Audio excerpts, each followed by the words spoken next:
The big movie panels for D23 are in the books, and I've got a rundown of what was revealed and what wasn't right now.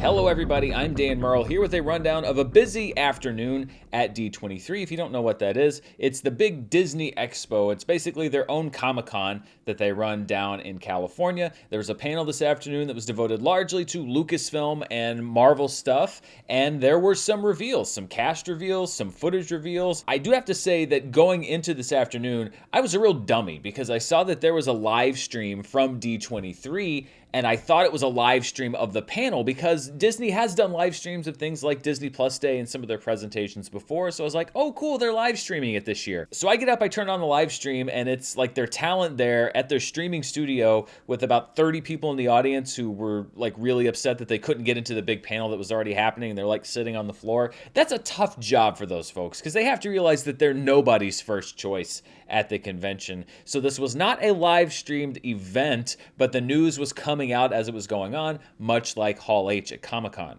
And when it comes to streaming these events, I honestly do get both sides of this discussion. The people that say, hey, it should be an exclusive live event for the people in attendance, and the people saying, hey, it should be streamed so that everybody can enjoy it. But I think overall, just seeing the reaction, and this is similar to what happened at Comic-Con, what people have to understand when they look at these events when you're not in attendance is that this was first and foremost for Disney a live event. This was not intended to be an event made for the audience at home. And I've seen already a lot of people complaining about what was revealed and what wasn't revealed and saying like, oh, it was such a disappointment.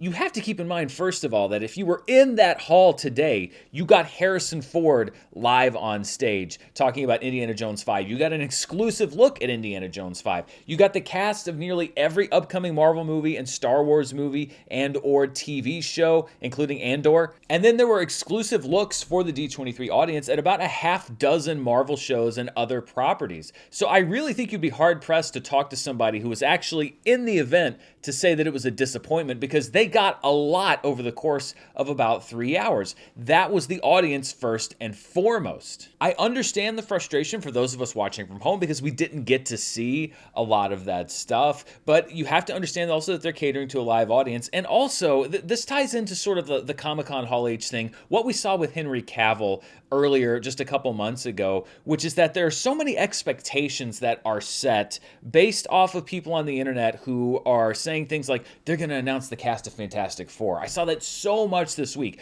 Oh, we've got the leaked cast of Fantastic Four, and here they are. And they're going to announce it at D23 on Saturday. And then people yelling at Marvel because they didn't deliver what some rando person on the internet said that they were going to deliver. If you want to set personal expectations for what they're going to announce at these events, then you are more than free to do so. And if you are disappointed in what you did or didn't get, that's fine. But do not allow your expectations to be set by these people on the internet that leak this stuff for likes and shares and website traffic. Because here's what they do. They'll make 27 predictions, and then 2 out of those 27 predictions will actually happen. And then those 2 out of 27 predictions that come true, they'll go to their audience and everyone else and go like, huh, see, I know what I'm talking about. I know what's really going on. And then they'll spout all this other BS stuff that has no basis in reality, like the whole Fantastic Four thing, and people take it seriously and get angry at Marvel for not announcing it. If you wanted a Fantastic Four announcement today and you didn't get it, you have every right to be disappointed, sure. But if you think that somehow Marvel welched on a deal because some person on the internet said that they were going to make the announcement and they didn't, then you really need to reevaluate your relationship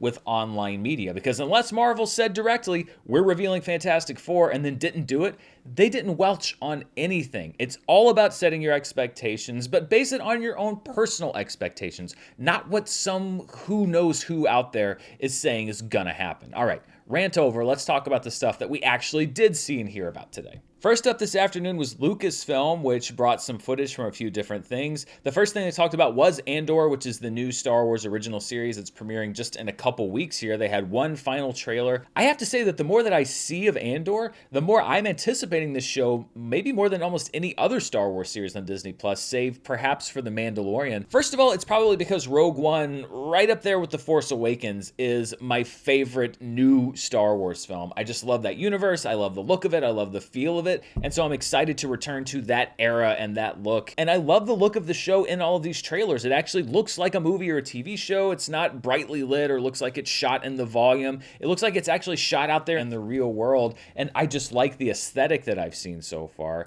And then we have these returning characters. You know, we have Mon Mothma. It'll be interesting to see how she's navigating that transition from being sort of tied into the Imperial Senate to leading the rebellion. I think that there's a lot of learning that we can do about Cassian Andor and his character. And then I'm obsessed with Stellan Skarsgård in this show. I only know what I've seen of him through the different clips and stuff, but I'm obsessed with just about everything about him. I'm obsessed with the fact that he says Cassian Andor. Cassian Andor. I'm obsessed with the hood flip. I'm obsessed with him just yelling everything. At what cost? Everything. I really can't wait to see what Andor has to offer, because I think this maybe could be what I thought was the most unnecessary Star Wars series, but maybe one of the best, much like Rogue One. I saw no need for Rogue One when it was announced, and yet it came out as one of my favorite Star Wars movies. We also got to look at Tales of the Jedi, which is a series of shorts that are premiering on October 26th. It'll be 3 shorts that are dedicated to a young Ahsoka Tano through various parts of her life, and 3 shorts that are dedicated to a young Count Dooku and his fall from the Jedi Order. This also looks like it has some interesting new twists in the Star Wars mythology. I can't be entirely sure, but it looks like there's a shot of Ahsoka undercover at Padme's funeral. Maybe this was already included in a previous Star Wars animated project. I'm not really up to snuff on all that stuff.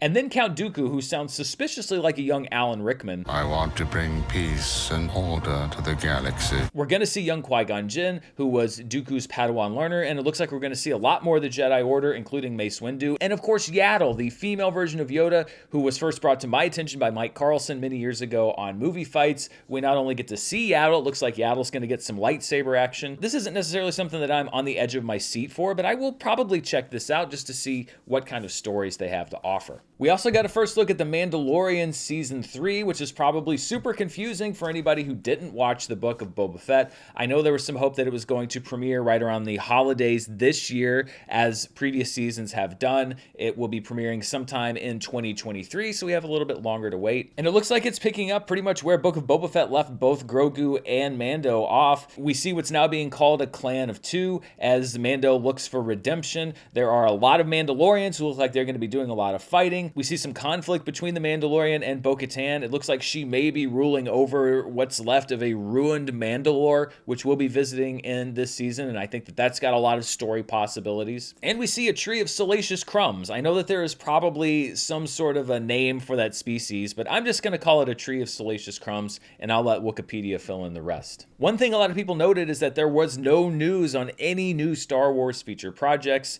nothing about Rogue Squadron, nothing about what Rian Johnson may or not be working on, what Taika Waititi may or may not be working on. So we're going to have to wait just a little bit longer for news on that. It looks like we're going to be at a minimum of 4 years between Star Wars releases from The Rise of Skywalker back in 2019.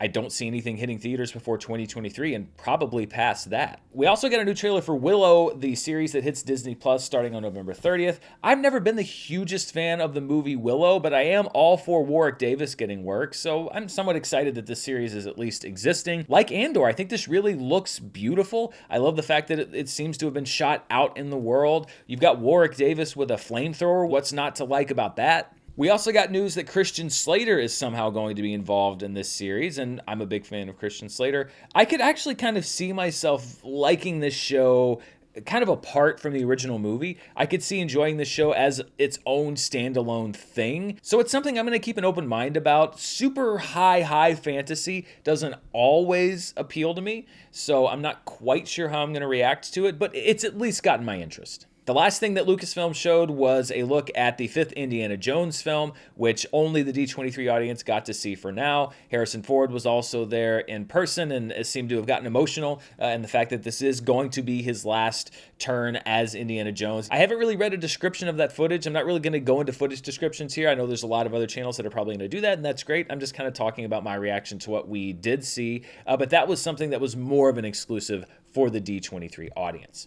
Transitioning now over to Marvel Studios, let's run down, first of all, what we didn't see footage for at home, but that we got little bits and pieces of news about. Fantastic Four, as we mentioned, did not reveal a cast, but they did confirm that the director is going to be Matt Shakman, who also directed WandaVision. Wakanda Forever got some D23 exclusive footage along with cast members and Ryan Coogler. Ryan Coogler says he's still in the editing room for the movie, which is not necessarily that uncommon for a film this big that had to retool significantly and that is still a couple months away from release. There was some D23 exclusive footage for Ironheart. Ryan Coogler is the executive producer on that series, and Anthony Ramos was confirmed to be playing the Hood.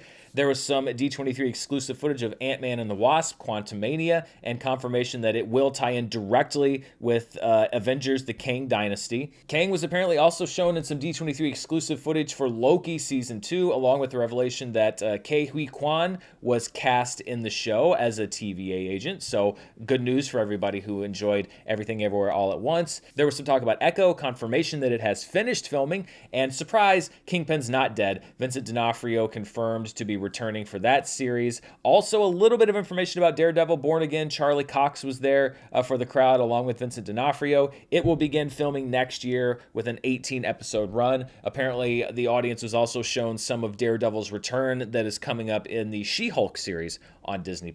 Armor Wars, which was a big question coming out of Comic-Con because it wasn't even mentioned. It is still happening. Don Cheadle says it begins filming next year. It's going to pick up after Secret Invasion, which is something we did get to see that I'll talk about in a moment. And then there was some D23 exclusive footage shown of the Marvels, which confirmed there is going to be a lot of switching places between all of the different Marvels in the film. I'm sure that we'll see that footage at some point as well. So a lot of exclusive stuff for the folks that were there at D23 that we didn't get to see at home. A few other casting announcements that were made. Captain America: New World Order. They're really canonizing the Incredible Hulk because it was announced that Tim Blake Nelson will be returning as the leader. Carl Lumbly from The Falcon and the Winter Soldier will be coming back as Isaiah Bradley. Danny Ramirez will also be returning as the new Falcon in that movie. The big casting, though, that was announced, and this actually has me somewhat excited, is the Marvel Project Thunderbolts, which nobody really knew that much about, but the lineup was announced. It will consist of Yelena, who's played by Florence Pugh, Sebastian Stan's Bucky, David Harbour returning as Red Guardian, Wyatt Russell returning as U.S. Agent from The Falcon and the Winter Soldier, Hannah John Kamen returning as Ghost from Ant-Man and the Wasp,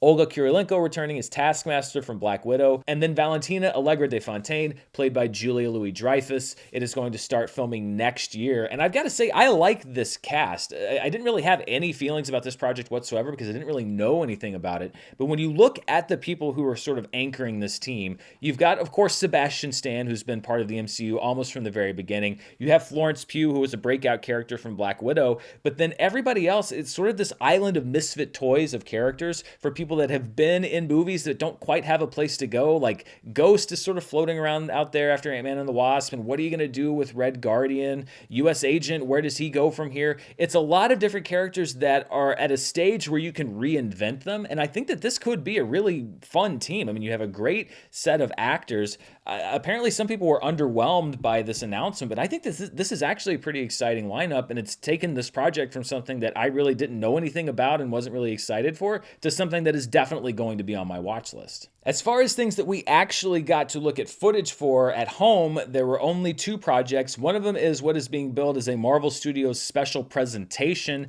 that comes out in October called Werewolf by Night, which is an adaptation of a comic book story. It's directed by composer Michael Giacchino, which is kind of a surprise to hear, starring Gael Garcia Bernal and Laura Donnelly.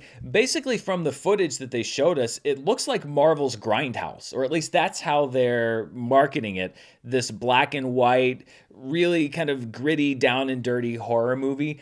I've got to be honest, I'm not super excited or not excited for it. I'll probably check it out of curiosity, but I could see it going either way. The big thing that we got to see, though, was the trailer for Secret Invasion, which sees Nick Fury apparently returning to Earth to battle a Skrull takeover. We see War Machine returning as Fury asks him what he knows about his security details, so it seems like they may be targeting heroes, Earth's heroes, or perhaps government figures. I like the scene that we saw of what appears to be Talos in Ben Mendelsohn form, in a room where everybody suddenly shapeshifts into the same person. And it just goes to show you the scale of this conflict that we could be looking at. I'm not even going to say that certain characters are returning because you never really know. We saw a little bit of Martin Freeman. Whether that character's actually going to be coming back or whether he is a Skrull, we'll just have to see. And with all of the political intrigue and what looks like infiltration of the government at different levels, I kind of got Winter Soldier vibes from it, and I don't want to jinx this. And of course, this is also all marketing, and Marvel markets everything they do really well, so this could be not at all what the tone of the series is. But this is another thing that we hadn't really seen anything from. I've always been skeptical of the Skrulls in general as a story point, because I just think that you can take some real narrative shortcuts that don't really make sense, and like, oh no, they were a Skrull, and kind of write off stuff. This is something that also has kind of moved up my interest list, and really anything with Samuel L. Jackson coming back as Nick Fury. He looks kind of like the Nick Fury on a warpath that we saw in the early MCU, which I like the Nick Fury that we've had recently, the more kind of contemplative, retrospective Nick Fury, but at the same time, I like it when he is the man on a mission. So I'm excited for this show, and we'll see where it goes from here. Those are the big reveals from the panel this afternoon. Of course, some stuff came out yesterday and will probably trickle out through the rest of the weekend with D23. But what did you think? Did this meet your expectation? Do you maybe need to listen a little bit less to random people on the internet and what they say is going to happen? Let me know down in the comments below. And as always, thank you for watching me here on the channel. This week upcoming, I've got a lot going on. I'm going to be recapping several streaming shows. I'm doing them 2 to 3 episodes at a time. So we've got House of the Dragon recaps, She-Hulk recaps, Rings of Power recaps all coming up, along of course with box office stuff and reviews. Please be sure to hit that subscribe button if you like this video, share it with your friends, and if you want to check me out on Patreon, you can see me at patreon.com/Dan Murrell. Thanks for watching, stay safe, and I'll see you next time. Bye.